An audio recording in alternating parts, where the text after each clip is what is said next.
پچھلے ایک تفصیلی جائزے میں پنجاب لینڈ ریونیو ترمیم شدہ ایکٹ 1967 پر بات کی گئی تھی، جسے 2026 کے آغاز میں بورڈ آف ریونیو پنجاب نے منظور کیا تھا۔ جی بالکل۔ اس میں قانونی ترامیم اور ان کے نظریاتی ڈھانچے پر بحث کی گئی تھی۔ اب اس تفصیلی جائزے کی توجہ ان ترامیم کے عملی نفاذ پر ہے، جو پنجاب لینڈ ریکارڈ اتھارٹی کے متعارف کردہ ایک جدید ڈیجیٹل نظام کے ذریعے کیا جا رہا ہے۔ بالکل، یہ بہت اہم پہلو ہے۔ اور یہ عمل ریونیو کورٹ مینجمنٹ سسٹم یعنی RCMS نامی نظام کے ذریعے کیا جاتا ہے، جو پنجاب زمین پورٹل کے ذریعے قابل رسائی ہے۔ صحیح۔ اور آج کی ہماری اس تفصیلی گفتگو کا مقصد بھی یہی ہے نا کہ ہم اس پورے سفر کو سمجھیں، یعنی کاغذوں اور ان پرانی گرد آلودہ فائلوں میں دبے نظام سے لے کر 15 اپریل 2026 سے جو یہ مکمل ڈیجیٹل اور شفاف نظام نافذ ہوا ہے، اس کو باریک بینی سے دیکھیں۔ جی بالکل، اور یہ بھی جاننا ہے کہ کیسے یہ نظام نہ صرف افسران کے کام کرنے کا طریقہ بدل رہا ہے، بلکہ عام آدمی کی زندگی پر اس کے کیا اثرات مرتب ہو رہے ہیں۔ دیکھیں نا، اس نئی ڈیجیٹل نظام کی اہمیت کو تبھی سراہا جا سکتا ہے جب ہم اس فرسودہ نظام کی خامیوں کو سمجھیں جس کی یہ جگہ لے رہا ہے۔ مطلب اگر ہم دستاویزات کی روشنی میں دیکھیں تو 1967 کا جو ایکٹ تھا اس میں پٹواریوں کے لامحدود سوائدیدی اختیارات تھے۔ اوہ جی، وہ تو ایک پوری بادشاہت تھی ان کی۔ بالکل، اور سارا دارومدار رجسٹر حقداران زمین جیسے کاغذی ریکارڈ پر تھا۔ اب چونکہ سب کچھ کاغذ پر تھا تو اس نظام میں ریکارڈ میں ہیر پھیر کرنا، جعلی دستاویزات بنانا، یہ سب ایک عام سی بات تھی۔ ہاں، وہ پرانی تاریخوں میں جا کر انٹری کر دینا اور وہ سب۔ جی، اور اس کا سب سے بڑا نقصان وہ مقدمات کا لامتناہی سلسلہ تھا، جسے قانونی زبان میں ہم پنگ پونگ لیٹیگیشن کہتے ہیں۔ مطلب مقدمہ ایک عدالت سے دوسری میں جا رہا ہے، پھر واپس آ رہا ہے۔ واقعی، مطلب اگر ہم پرانے نظام کو دیکھیں تو وہ تو ایک ایسی کھلی کتاب کی طرح تھا جس کے صفحات کوئی بھی، میرا مطلب ہے کوئی بھی طاقتور شخص کسی بھی وقت پھاڑ سکتا تھا یا بدل سکتا تھا۔ 100% درست تشبیہ ہے۔ لیکن اب 2026 کے آرڈیننس نے نائب تحصیلدار سے لے کر ممبر بورڈ آف ریونیو تک تمام عدالتوں کے لیے اس RCMS کا استعمال لازمی قرار دے دیا ہے۔ یعنی اب کوئی راستہ نہیں بچا پرانے طریقے کا؟ کوئی راستہ نہیں۔ اب کوئی بھی کارروائی اس پورٹل کے بغیر قانونی حیثیت ہی نہیں رکھتی۔ تو ہم کہہ سکتے ہیں کہ RCMS ایک ایسے ڈیجیٹل لاکر نما نظام کی طرح ہے جہاں ایک بار لکھی گئی بات پتھر تر لکیر بن جاتی ہے۔ بالکل، پتھر پر لکیر۔ اب اسے کوئی مٹا نہیں سکتا۔ اب اس نظام کے پس منظر کو تو ہم نے سمجھ لیا، لیکن اب یہ دیکھنا ہے کہ جب زمین کا کوئی تنازع پیدا ہوتا ہے تو عملی طور پر یہ ڈیجیٹل عدالت کام کیسے کرتی ہے۔ ہاں، میں یہی پوچھنے والی تھی کہ اس کا تکنیکی طریقہ کار کیا ہے، مطلب کیس کا پورا دورانیہ کیسے چلتا ہے؟ اچھا، اس میں نا کیس کے مکمل دورانیے کی مرحلہ وار وضاحت کچھ اس طرح ہے کہ سب سے پہلے اندراج ہوتا ہے، جسے ای فائلنگ کہتے ہیں۔ اب کوئی بھی شہری یا وکیل گھر بیٹھے پورٹل پر کیس دائر کر سکتا ہے۔ واہ، مطلب کچہری کے چکر ختم؟ بالکل ختم۔ پھر دوسرا مرحلہ آتا ہے ریڈر کے کردار کا۔ اب ریڈر کیس کی تفصیلات درج کرتا ہے اور سسٹم خودکار طریقے سے لینڈ ریکارڈ سسٹم یعنی LRS سے جڑ جاتا ہے۔ اچھا، تو کیا ریڈر کو کچھ ٹائپ نہیں کرنا پڑتا؟ نہیں، یہی تو کمال ہے۔ LRS کے ذریعے کھوٹ، کھتونی اور خسرہ نمبر کے ذریعے جائیداد کی معلومات سسٹم خود کھینچ لیتا ہے۔ صحیح۔ اس سے کلیریکل غلطیوں کا امکان زیرو ہو جاتا ہے۔ پھر اس کے بعد باری آتی ہے الیکٹرانک نوٹس کی، جسے سمننگ کہتے ہیں۔ جی ہاں، روایتی پیادوں کے بجائے اب SMS، واٹس ایپ اور ای میل کے ذریعے نوٹس بھیجے جاتے ہیں۔ ایک منٹ رکیں، یہاں مجھے تھوڑا سا ایک مسئلہ نظر آ رہا ہے۔ جی فرمائیں۔ انہوں نے پیغام نہیں دیکھا یا ان کا فون خراب تھا؟ بہت اچھا سوال ہے۔ یہ اعتراض اکثر اٹھایا جاتا ہے، لیکن دیکھیں اس میں ڈیجیٹل ڈیلیوری رپورٹس کا نظام شامل کیا گیا ہے۔ اچھا، ڈیلیوری سٹیٹس؟ جی، جب سسٹم سے میسج نکلتا ہے تو ٹیلی کام کمپنیوں کے سرورز کے ذریعے اس کا مکمل لاگ رکھا جاتا ہے۔ یہ ثابت کیا جا سکتا ہے کہ میسج کس وقت کس ڈیوائس پر ڈیلیور ہوا۔ اس شفافیت نے پرانے نظام میں پیادوں کے جو غائب ہو جانے والے مسائل تھے یا رشوت لے کر رپورٹ بدلنے کے مسائل تھے، ان کا خاتمہ کر دیا ہے۔ واہ، یہ تو واقعی ایک زبردست حل ہے۔ اور پھر جب کیس چلتا ہے تو عبوری اور حتمی احکامات کا مرحلہ آتا ہے۔ روزانہ کی کارروائی سسٹم میں درج ہوتی ہے اور جو جج ہے جسے سسٹم میں ایڈمنسٹریٹر کہتے ہیں، وہ حتمی فیصلے پر ڈیجیٹل دستخط کرتا ہے۔ یعنی وہ پرانی مہریں اور سائن بھی گئے۔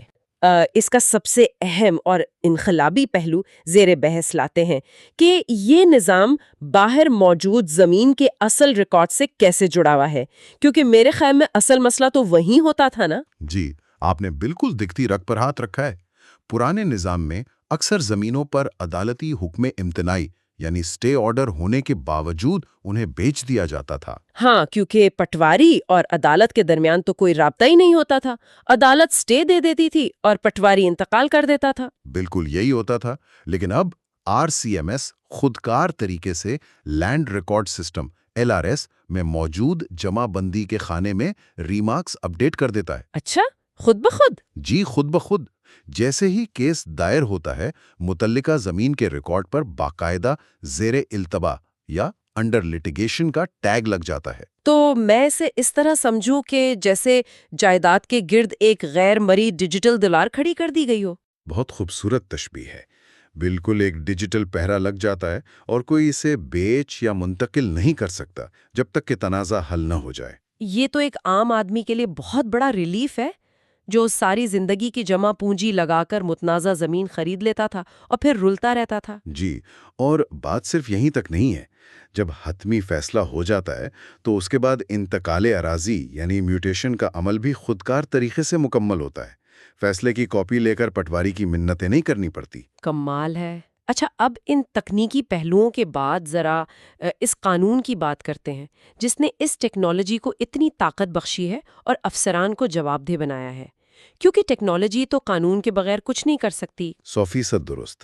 2026 کی جو ترامیم ہیں ان میں دفعہ 13 یعنی سیکشن 13 کا ذکر لازمی کرنا پڑے گا۔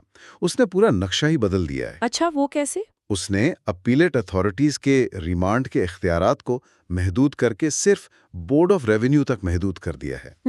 ذرا واضح کریں گے، ریمانڈ سے کیا ہوتا تھا؟ دیکھیں نا، پہلے ایک افسر فیصلہ کرتا تھا، اپیل میں اوپر والا افسر اس میں کوئی چھوٹی سی غلطی نکال کر کیس واپس نیچے بھیج دیتا تھا، پھر وہ نیچے سے چل کر اوپر جاتا تھا۔ یہ نسل در نسل چلنے والے مقدمات کا ایک چکر تھا، ایک لوپ بن گیا تھا۔ وہ پنگ پونگ لٹیگیشن جس کا آپ نے شروع میں ذکر کیا۔ بالکل، تو دفعہ 13 نے اس لوپ کو توڑ دیا ہے۔ اب کیس یوں ہی واپس نیچے نہیں پھینکا جا سکتا۔ اس کے علاوہ ایک اور بہت زبردست چیز آئی ہے، DDM dash board. DDM dash board, یہ کیا بلا ہے؟ اس ڈیش بورڈ کے ذریعے senior member board of revenue تمام عدالتوں کی کارکردگی اور فیصلوں کی رفتار کو لائیو یعنی ریئل ٹائم میں دیکھ سکتے ہیں۔ انہیں پتا ہوتا ہے کہ اس افسر کے پاس کون سا کیس کتنے دن سے پڑا ہے۔ واہ! اور اگر کوئی ناقص کارکردگی دکھاتا ہے تو سسٹم خودکار طریقے سے اس افسر سے وضاحت طلب کر لیتا ہے۔ اچھا، یہاں میرے ذہن میں ایک سوال اٹھا ہے۔ آپ نے کہا کہ ریمانڈ کے اختیارات چھین لیے گئے ہیں اور لائیو مانیٹرنگ ہو رہی ہے، تو کیا اس سے نچلی سطح کے افسران جیسے تحصیلدار وغیرہ ان پر غیر معمولی دباؤ نہیں بڑھے گا؟ مطلب انہیں ڈر ہوگا کہ اگر پہلی بار میں ہی بالکل درست فیصلہ نہ کیا تو براہ راست بورڈ آف ریونیو کا سامنا کرنا پڑے گا؟ یہ بہت لاجواب سوال ہے۔ دیکھیں، یہ دباؤ دراصل جان بوجھ کر ڈالا گیا ہے۔ اسے ایک مثبت پریشر کہہ لیں۔ پرانے نظام میں وہ ذمہ داری لینے سے گھبراتے تھے اور کیس اوپر نیچے کرتے رہتے تھے۔ اب وہ مجبور ہیں کہ میرٹ پر اور قانون کے مطابق فیصلہ کریں، ورنہ ان کی لائیو مانیٹرنگ ہو رہی ہے۔ یعنی انہیں اپنا کام پوری ایمانداری اور دھیان سے کرنا ہی پڑے گا، کوئی فرار کا راستہ نہیں۔ بالکل ایسا ہی ہے۔ تو یہ عدالتی اور دفتری احتساب کا ایک بہت مضبوط میکینزم بن گیا ہے۔ اچھا، اب ذرا احتساب سے ہٹ کر اس بات کا جائزہ لیتے ہیں کہ اس تمام تر نظام کا ایک عام شہری کے لیے کیا فائدہ ہے۔ مطلب ہم نے افسروں کی تو بات کر لی، عام شہری کے لیے تو یہ کسی انقلاب سے کم نہیں۔ دیکھیں، اب کوئی بھی شہری بغیر لاگ ان کیے پورٹل پر جا کر کسی بھی عدالت کی روزمرہ کی لسٹ، جسے کاز لسٹ کہتے ہیں، وہ دیکھ سکتا ہے۔ مطلب کوئی اکاؤنٹ بنانے کی ضرورت نہیں؟ بالکل نہیں۔ اور وہیں سے ڈیجیٹلی دستخط شدہ فیصلوں کی کاپیاں ڈاؤن لوڈ بھی کر سکتا ہے۔ مجھے تو اس بات پر حیرت ہو رہی ہے کہ طاقت کا توازن کیسے تبدیل ہوا ہے۔ جو معلومات پہلے دفتروں میں رشوت یا بڑی سفارش کے ذریعے ملتی تھی، اب وہ عام آدمی کے موبائل فون کی اسکرین پر دستیاب ہے۔ بالکل۔ اور اس میں ایک اور بڑی چیز شامل کی گئی ہے، نادرا کی بائیومیٹرک تصدیق۔ اچھا، اس کا کیا فائدہ ہوا مقدمات میں؟ پرانے دور میں دھوکہ دہی اور کسی اور کا روپ دھارنا یعنی امپرسونیشن بہت عام تھا۔ کوئی بھی شخص جعلی شناختی کارڈ لے کر کسی کی بھی زمین اپنے نام کروا لیتا تھا۔ اب بائیو میٹرک تصدیق نے یہ راستہ ہمیشہ کے لیے بند کر دیا ہے۔ یہ واقعی بہت ضروری تھا۔ اس کے علاوہ مزید آن لائن سہولیات بھی دی گئی ہیں، جیسے زمین کی نشاندہی جسے لینڈ ڈیمارکیشن کہتے ہیں، مشترکہ کھاتوں کی تقسیم اور ریکارڈ کی درستگی کی درخواستیں، یہ سب اب اسی نظام کا حصہ ہیں۔ یعنی وہ جو بھائیوں میں مشترکہ زمین بانٹنے پہ سالوں لڑائیاں چلتی تھیں، اب وہ بھی ایک ڈیجیٹل اور شفاف عمل کے ذریعے ہوں گی۔ جی بالکل، ان کا باقاعدہ ایک ٹائم فریم ہوتا ہے جس کے اندر افسر کو فیصلہ کرنا ہوتا ہے۔ یہ سب سن کر تو لگتا ہے جیسے کوئی آئیڈیل دنیا بن گئی ہے، لیکن نظام کی ان تمام تر خوبیوں کے باوجود یہ جاننا ضروری ہے کہ کیا یہ نظام مکمل طور پر بے عیب ہے؟ میرا مطلب ہے، کیا اس میں ابھی کچھ خامیاں یا چیلنجز باقی ہیں؟ دیکھیں، کوئی بھی نیا نظام راتوں رات مکمل نہیں ہوتا۔ اگرچہ یہ نظام انقلابی ہے، لیکن سرکاری دستاویزات خود نشاندہی کرتی ہیں کہ RCMS کا ابھی تک CLRMIS یعنی centralized land record management information system کے ساتھ مکمل انضمام نہیں ہوا ہے۔ اچھا، 100% انضمام ابھی باقی ہے؟ جی، وہ مستقبل کا ہدف ہے۔ اس کے علاوہ محکمے کے افسران کی ڈیجیٹل تربیت بھی ایک بہت بڑا چیلنج ہے۔ جو لوگ دہائیوں سے کاغذ پر کام کر رہے تھے، انہیں اسکرین پر لانا ایک مشکل مرحلہ ہے۔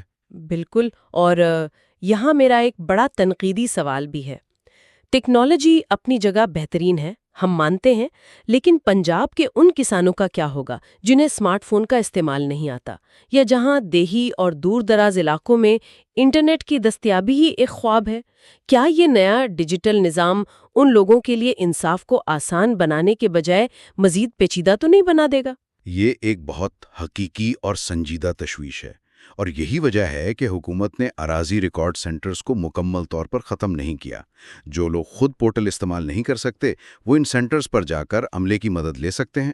لیکن ظاہر ہے، طویل مدتی حل یہی ہے کہ دیہی علاقوں میں انٹرنیٹ کی سہولت کو بہتر بنایا جائے اور عوام میں ڈیجیٹل لٹریسی کو فروغ دیا جائے۔ جی، یہ تو ناگزیر ہے۔ اچھا، گفتگو کو سمیٹتے ہوئے ہم واضح طور پر یہ دیکھ سکتے ہیں کہ کس طرح RCMS نے روایتی ریونیو کوڈ سسٹم کو مکمل طور پر ایک ڈیجیٹل گورننس ماڈل میں تبدیل کر دیا ہے۔ بالکل۔ اور یہ نیا ماڈل پنجاب میں زمینی تنازعات کے حل میں نہ صرف شفافیت اور تیزی لا رہا ہے، بلکہ افسران کے کڑے احتساب کو بھی یقینی بنا رہا ہے۔ جی، یہ ایک ایسا قدم ہے جس نے روایتی نظام کی بنیادیں ہلا دی ہیں۔ بالکل، اور جاتے جاتے نا میرے ذہن میں ایک خیال آ رہا ہے جو شاید اس ٹیکنالوجی کا منطقی مستقبل ہے۔ جی، کیا خیال ہے؟ دیکھیں، اب جب زمین کا سارا ریکارڈ، پچھلے مقدمات کی ہسٹری اور عدالتی فیصلے مکمل طور پر ڈیجیٹل اور ڈیٹا کی شکل میں آ چکے ہیں، تو کیا وہ دن دور ہے جب انسانوں کے بجائے مصنوعی ذہانت یعنی آرٹیفیشل انٹیلیجنس خودکار طور پر ان پیٹرنز کو سمجھ کر کام کرے گی؟ اب یہ تو ایک بہت بڑا تصور ہے۔ جی، کیا ایسا نہیں ہو سکتا کہ کل کو AI مقدمات کے فیصلے انسانوں سے بھی زیادہ تیزی اور غیر جانبداری سے کرنے لگے، یا شاید تنازع پیدا ہونے یا فراڈ ہونے سے پہلے ہی اس کی پیشگوئی کر لے؟ یہ ایک ایسا سوال ہے جو سوچنے پر مجبور کرتا ہے کہ ہم کس مستقبل کی طرف جا رہے ہیں۔